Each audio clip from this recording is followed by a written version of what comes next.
Malakas ba ang loob mo? Mapayapang araw ng Miyerkules Kapanalig. Kapistahan ngayon ni San Raimundo ng Peñafort. Ito po si Sister Rose Agtarap ng Daughters of St. Paul para sa mabuting balita. Magnilay tayo sa Ebanghelyo ngayon.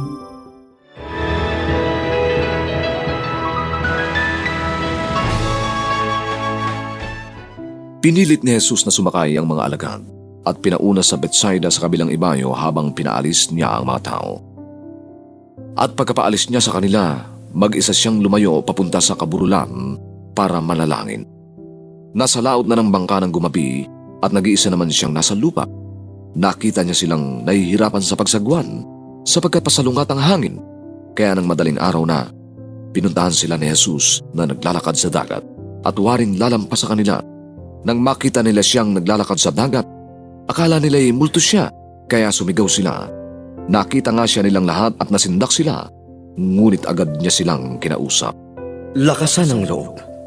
Ako ito. Huwag kayong matakot.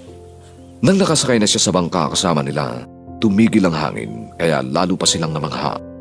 Hindi nga nila naunawaan ang tungkol sa mga tinapay, kundi sarado ang kanilang isip.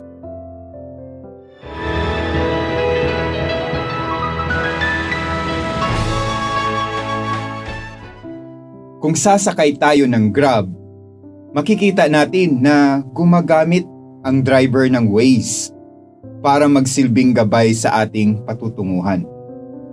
Minsan, alam na natin ang daan, pero minsan iba ang tinuturo sa atin ng Waze.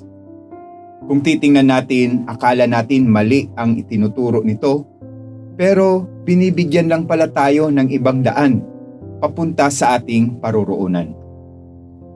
Ganon din sa ating buhay pananampalataya. Hindi ito straight path. Minsan magulo at minsan hindi natin alam kung bakit. Kagaya ng Waze, kahit iba ang daan na ibinibigay sa atin, itinuturo pa rin ang daan papunta sa patutunguhan natin. Kadalasan, napapatanong tayo, bakit kaya nangyayari sa akin ito? Mukhang hindi yata pinapakinggan ng Diyos ang aking mga panalangin. Kagaya ng mga alagad sa Ebanghelyo, noong makita nila si Jesus na naglalakad sa ibabaw ng tubig, na para bang nakakita sila ng multo. Nanggilalas sila dahil hindi nila naunawaan ang nangyayari sa tinapay. Hindi pa ito abot ng kanilang isip. Mga kapanalig, kung may mga pinagdaraanan tayo ngayon, kailangan lang natin itong i-acknowledge. Pero wag natin hayaan na maging hadlang ito sa pagsunod sa ating Panginoon. Maaring di pa natin maunawaan ngayon, pero balang araw, makikita rin natin ang dahilan kung bakit kailangan natin pagdaanan yon. Kaya naman, panghawakan natin ang sinabi ni Jesus. Huwag kayong matakot. Si Jesus ito. Lakasan ninyo ang inyong loob. Mga kapanalig, ang pagkakaroon ng lakas ng loob ay hindi ibig sabihin ay wala na tayong takot na nararamdaman. Andyan pa rin ang takot. Pero kung naniniwala tayo na kasama natin si Jesus, nagkakaroon tayo ng lakas loob. Si Jesus ang magsisilbing Waze natin upang ituro ang tamang daan papunta sa Kanya. Mangyayari lamang ito kung nagdarasal tayo, sapagkat sa pamamagitan ng panalangin, itinuturo sa atin ni Jesus ang daan. Kaya lakad lang tayo ng may pananampalataya kay Jesus.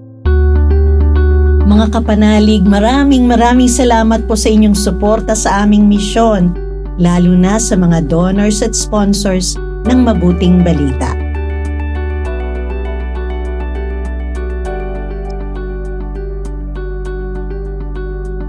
Subscribe, like, share, and follow po lines sa aming social media accounts.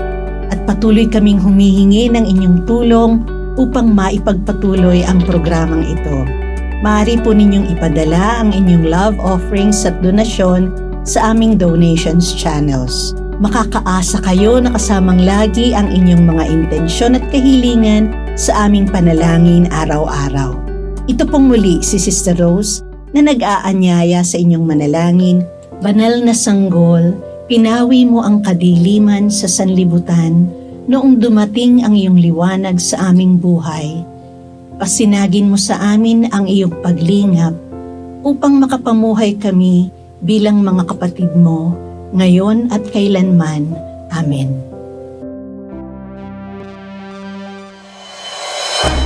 We are here to provide a new way of communicating and proclaiming the gospel.